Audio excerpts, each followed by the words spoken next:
우리가 살아가는 세상은 계속해서 변해갑니다. 과거에는 좋다고 여겨지던 것이 오늘날에는 전혀 가치 있게 여겨지지 않는 그러한 것들도 있고, 또 중요하게 생각하지도 않던 것들이 오늘날에는 매우 귀중하게 여겨지는 그러한 것들도 있습니다. 문명의 발전뿐만 아니라 이렇게 가치관도 바뀌고 모든 것들은 다 변해만 갑니다. 기술이 발전하고 또 정보들이 넘쳐나지만은 그만큼 우리네 삶과 또 우리의 마음은 흔들릴 때가 많이 있고, 또 삶의 기준도 점점 불분명해져 가는 것 같습니다. 이런 시대 속에서 우리는 과연 어디에 서 있어야 하겠습니까? 흔들리지 않고 절대 가치가 있는 그 위에 서야 합니다.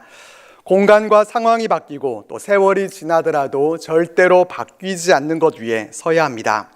세상 가운데 이러한 어떤 조건에도 흔들리지 않고 또 변하지 않는 그런 것이 어디에 있겠습니까? 세상에서는 그 답을 찾을 수 없습니다. 변하지 않는 것은 영원히 변치 않는 하나님의 말씀입니다. 풀은 마르고 꽃은 시드나 우리 하나님의 말씀은 영원히 서리라 하라. 이사야 40장 8절 말씀과 같이 하나님의 말씀은 영원합니다. 그렇게 우리는 오직 변하지 않는 하나님의 말씀 위에 서야 합니다. 본문 말씀이 되는 마태복음 24장은 예루살렘 성전에서 나오시는 예수님으로 시작합니다. 예수님은 웅장한 성전을 제자들에게 보여주신 후에 뜻밖에도 돌 하나도 돌 위에 남지 않고 다 무너뜨려지리라 말씀하셨습니다. 그 말씀은 곧 세상의 종말과 같은 그런 충격적인 말씀으로 이 제자들에게 다가왔습니다. 그리고 감람산 위에 앉으셨을 때 제자들은 주님께 조용히 와서 여쭈었습니다. 어느 때에 이런 일이 있겠사오며 또 주의 임하심과 세상 끝에는 무슨 징조가 있사오리까? 그래서 주님은 제자들에게 세상 끝날에 관한 말씀들을 본문 24장과 또 25장에서 가르침을 주셨습니다. 거짓 그리스도가 등장할 것이고 전쟁과 기근과 지진이 일어날 것이고 박해와 배교가 있고 사랑이 식어지고 성전이 파괴될 것에 대해 말씀하셨습니다. 주님의 이 모든 말씀을 들었을 때 제자들은 어떠했겠습니까? 미래에 대한 두려움과 또 마음의 혼란으로 그들은 가득했을 것입니다. 모든 것이 불안하기만 한 제자들에게 주님이 그 예언의 한가운데서 선언하신 말씀이 바로 오늘 본문 말씀입니다. 천지는 없어질지언정 내 말은 없어지지 아니하리라. 하늘과 땅은 우리 인간들이 생각하기에는 가장 견고하다고 할 수 있는 것입니다. 그러나 우리가 가장 견고하다고 생각하는 그 모든 것들이 다 없어진다 하더라도 하나님의 말씀은 결코 없어지지 않는다고 주님은 말씀하셨습니다. 우리가 붙들어야 할 가장 분명한 것, 또 교회가 주초를 놓아야 할 가장 견고한 것은 바로 하나님의 말씀이라는 것입니다. 올해 우리 교회 표어는 하나님의 말씀 위에 굳게 서리라입니다. 이 표와 함께 세 가지 목표도 함께 세웠습니다. 이 시간에는 우리 표 말씀과 또 세 가지 목표를 중심으로 우리가 올 한 해 어떠한 모습으로 서야 할지를 함께 생각해 보려고 합니다. 하나님의 말씀 위에 굳게 선다라고 하는 것은 사실 추상적인 개념입니다. 하나님의 말씀 위에 선다는 것은 성경책을 실제로 발로 밟고 선다는 것과는 다른 것입니다. 하나님의 말씀 위에 굳게 선다고 하는 것은 우선은 하나님의 말씀을 우리의 기준으로 삼는다는 것입니다. 모든 결정과 방향의 기준이 하나님의 말씀으로 되는 것을 말합니다. 기준이 없게 되면 어떻게 됩니까? 우왕좌왕할 수밖에 없습니다.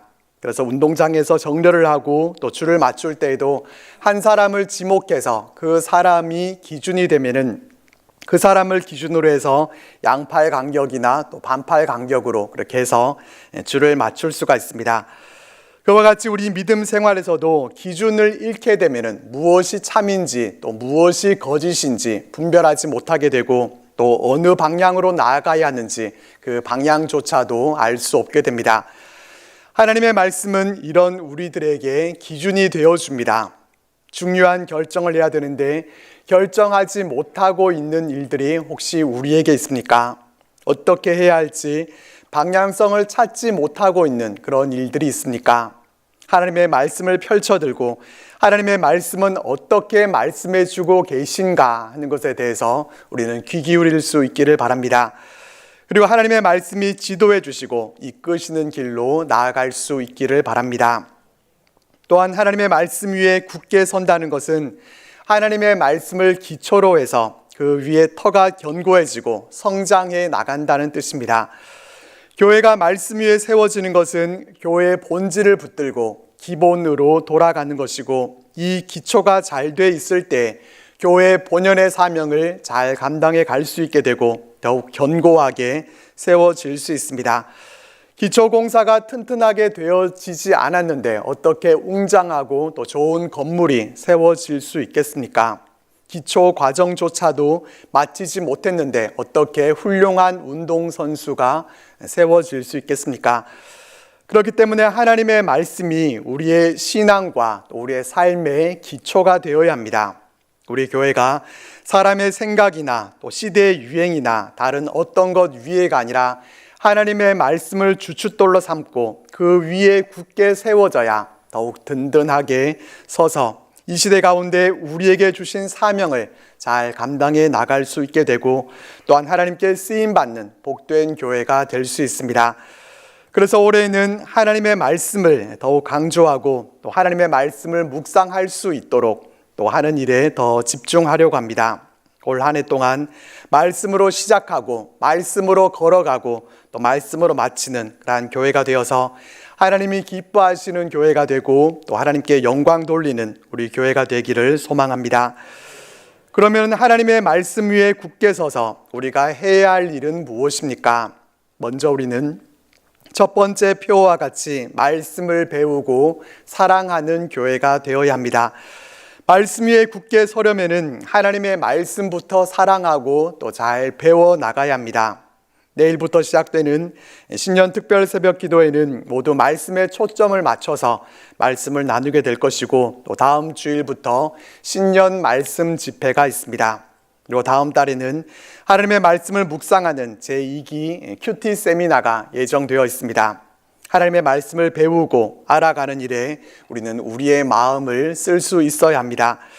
그러나 우리가 생각해야 할 것은 말씀을 아는 것과 또 말씀을 사랑하는 것, 이것은 다르다는 것입니다. 성경 지식이 많다고 해서 그것을 가리켜서 말씀을 사랑한다 이렇게 말할 수는 없습니다. 말씀을 배우는 데서 멈추게 되면은 그저 지식으로만 남게 되지만은 말씀을 사랑하게 될 때 그것이 삶이 됩니다. 사랑하는 것은 가까이 하게 되어 있고 또 소중히 여기는 것은 반복해서 또 묵상하게 됩니다. 시편 기자는 주의 말씀은 내 발의 등이요 내 길의 빛이니이다 라고 고백했습니다. 하나님의 말씀은 어디로 가야 하는지 그 방향을 알려주는 단순한 이 정보 제공의 역할을 하는 것이 아니라 우리 인생의 길을 밝히는 빛입니다. 이 빛 되신 하나님의 말씀을 우리는 더욱 사랑하면서 살아가실 수 있기를 바랍니다. 말씀을 부담으로 대하는 모습이 아니라 말씀을 사모하는 그러한 우리의 삶이 되어서 하나님의 말씀대로 살아가는 복된 우리의 삶이 되시기를 바랍니다. 하나님의 말씀 위에 굳게 서서 우리가 또한 감당해 나가야 할 것은 하나님의 말씀을 세상 가운데 전하는 것입니다. 하나님의 말씀 위에 굳게 서는 교회는 말씀을 배우는 데서 멈추지 않고 말씀을 세상 가운데 전하는 교회입니다. 주님은 우리의 정체성이 세상의 빛이라고 하셨습니다. 빛은 밝은 빛끼리만 같이 모여 있는 것이 아니라 어둠 가운데로 나아가서 어둠을 밝히는 그런 사명을 감당해야 합니다. 교회 안에만 머무는 말씀이 아니라 세상 한가운데로 말씀이 전해져야 합니다.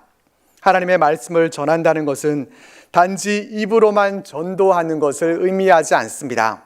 우리의 말과 행동, 삶의 태도 전체가 하나님의 말씀을 증거하는 그런 통로가 되어야 합니다. 우리가 몸담고 살아가는 이 세상은 올바른 삶의 기준이 없어서 나아갈 방향을 알지 못하고 방황합니다. 이러한 세상 속에서 교회가 해야 할 일은 세상과 똑같이 흔들리는 그러한 모습이 아니라 흔들리지 않고 변함없고 생명을 주시는 하나님의 말씀을 전하는 것입니다. 우리는 말씀을 세상 가운데 전할 때 정죄가 아니라 복음을 전하고 비난이 아니라 진리를 보여주고 외면이 아니라 사랑을 증거해야 합니다. 하나님의 말씀을 들고 세상 속에 삶으로 전하는 교회만이 세상 가운데 소망으로 설 수 있습니다. 올해 우리는 상반기를 마무리할 때에는 전교인 출석주일로 지키게 될 것이고 또 열매 맺는 달 가을에는 전도축제를 계획하고 있습니다. 전도축제를 준비할 때 또한 전도 세미나를 통해서 어떻게 하나님의 말씀을 전할 것인지 배우게 될 것입니다. 올 한 해 하나님의 말씀 위에 우리가 굳게 서서 하나님의 말씀을 전하고 전도하는 교회가 되실 수 있기를 바랍니다. 마지막으로 하나님의 말씀 위에 굳게 서서 우리는 말씀을 붙들고 깨어 기도하는 교회가 되어야 합니다. 하나님의 말씀 위에 굳게 서야 한다고 해서 우리가 성경 통독만 열심히 하고 또 성경 공부만 열심히 해야 되는 것이 아닙니다. 하나님의 말씀 위에서 우리는 기도에도 힘써야 합니다. 주님이 말세에 대해 말씀하시면서 반복해서 강조하신 것이 있습니다. 그것은 깨어 있으라라는 말씀이었습니다. 깨어 있다고 하는 것은 말씀을 붙들고 하나님 앞에 서 있는 상태를 말합니다. 말씀 없이 하는 기도는 방향을 잃기 쉽고 기도 없는 말씀은 삶으로 이어지기 어렵습니다.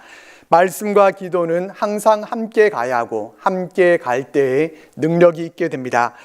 말씀은 하나님의 뜻을 알게 하고 기도는 그 뜻을 붙들고 살아가게 해줍니다. 말씀을 붙들고 기도하는 교회는 망하지 않습니다. 하나님의 은혜 가운데 더욱 든든히 세워져 가게 됩니다. 말씀을 붙들고 깨어 기도하는 교회는 세상의 소리에 요동하지 않고 세상의 유혹 앞에서도 영적으로 잘 분별하고 끝까지 믿음을 지켜갈 수 있습니다. 우리는 기도에 대해서도 더 잘 배우고 또 열심으로 기도하기 위해서 올해에는 기도 세미나도 계획하고 있습니다. 올해는 새벽에도 더 나와서 기도하시고 또 금요 기도회에도 더 열심으로 기도하면서 하나님의 말씀 위에 기도로 굳게 세워져 가기를 바랍니다. 천지는 없어질지언정 내 말은 없어지지 아니하리라. 교회가 굳건히 서기 위해서는 얼마나 하나님의 말씀 위에 견고히 서 있는가 하는 것에 달려 있습니다. 말씀을 배우고 사랑하는 교회, 말씀을 세상 가운데 전하는 교회, 말씀을 붙들고 깨어 기도하는 교회, 이 세 가지 목표가 단순한 구호가 아니라 우리의 실제 삶과 또 우리의 사역 속에 이루어져 갈 수 있기를 바랍니다. 올 한 해 오직 하나님의 말씀 위에 굳게 서는 우리들이 되어서 하나님께서 기뻐하시는 교회로 하나님께 영광 올려드리는 우리들 모두가 되시기를 주님의 이름으로 축복합니다.